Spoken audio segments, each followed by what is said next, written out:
రెండు సంఘటనలు జరిగాయి అధ్యక్ష. తిరుమలలో తీసుకుంటే ఈ జనవరి 9న జరిగింది అధ్యక్ష.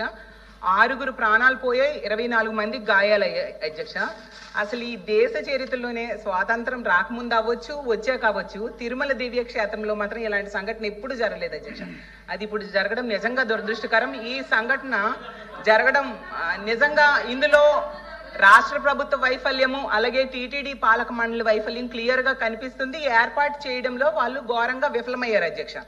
అలాగే అది ఆ సంఘటన జరగకముందే సింహాచలంలో ఇలాగ 7 చనిపోయారు గోడ కూలి అధ్యక్ష. అసలు నా క్వశ్చన్ ఏంటంటే, ఇప్పుడు తిరుపతి విషయం తీసుకుంటే ఆ సంఘటన జరిగిన వెంటనే ఈస్ట్ ఎంఆర్ పల్లి పోలీస్ స్టేషన్ లో 2 ఎంఆర్ఓలు పోలీసులకు ఫిర్యాదు చేశారు అధ్యక్ష.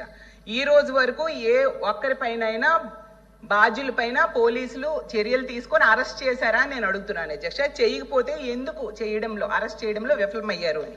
అలాగే ఈ సంఘటన జరిగిన వెంటనే సాక్షాత్తు డిప్యూటీ సీఎం గారు వెళ్ళి ఆ తిరుమల వెళ్ళి TTD chairman, TTD EO, TTD AEO 3 బాధ్యులు వాళ్ళ నిర్లక్ష్యం వలన ఈ దుర్ఘటన జరిగిందని చెప్పారు అధ్యక్ష. మరి వాళ్ళ నిర్లక్ష్యం వల్ల జరిగిందని డిప్యూటీ సీఎం గారే చెప్పారు కదా అధ్యక్ష. వాళ్ళ మీద ఏమైనా చర్యలు ప్రభుత్వం తీసుకుందా అని అడుగుతున్నాను అధ్యక్ష. అలాగే టీటీడీ పాలక మండలి సభ్యులు ఈ మరణించిన వాళ్ళ కుటుంబాల దగ్గరికి వెళ్ళి క్షమాపణ చెప్పాలి అనేసి ఆ రోజు డిప్యూటీ సీఎం గారు చెప్పారు అధ్యక్ష. ఎవరైనా చెప్పారా అని మీ ద్వారా అడుగుతున్నాను అధ్యక్ష. అలాగే సౌకర్యాలు కల్పించే బాధ్యత టీటీడీ పాలక మండలిదని సాక్షాత్తు సీఎం గారు చెప్పారు అధ్యక్ష. పాలక మండలి మీద ఏమైనా చర్యలు తీసుకున్నారని అడుగుతున్నాను.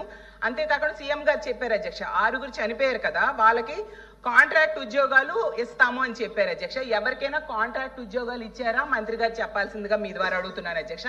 మరో ముఖ్యమైనది ఏంటంటే, దీనికి బాధ్యుడు అనేసి ఆ జిల్లా ఎస్పీని బదిలీ చేయడం సీఎం గారే చేశారు అధ్యక్ష. బాధ్యత వహించాల్సిన జిల్లా ఎస్పీ అని ఆ రోజు సీఎం గారు చెప్పారు అధ్యక్ష. మళ్ళీ ఎందుకు అధ్యక్ష మొన్ననే ఆ ఎస్పీ సుబ్బరాయుడు అనే ఆయన్ని మళ్ళీ ఎందుకు నియమించారు అధ్యక్ష? అసలు ఎలా నియమించారు, ఎందుకు నియమించారు అధ్యక్ష? అది ఇంకోటి ఏంటంటే, ఈ సంఘటన మరొక ముందే మనం సింహాచలంది చూసాం కదా అధ్యక్ష. ఇందులో ఆ కాంట్రాక్టర్ చెప్పాడు అధ్యక్ష, పైన ఉన్న వాళ్ళ ఒత్తిడి వల్లనే తక్కువ సమయంలో గోడ కట్టాను, ప్లాన్ ని డీవియేట్ అయ్యాను, వాళ్ళు ఒత్తిడి చేయడం వలన అని చెప్పారు అధ్యక్ష.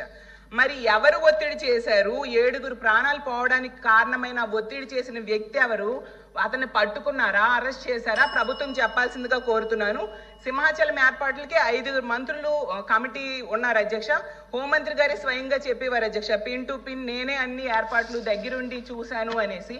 మరి అంత చూసినా ఇలాంటి సంఘటన జరగడానికి కారణకులు ఎవరు? వాళ్ళని అరెస్ట్ చేశారా అని మంత్రి గారిని అడుగుతున్నాను అధ్యక్ష.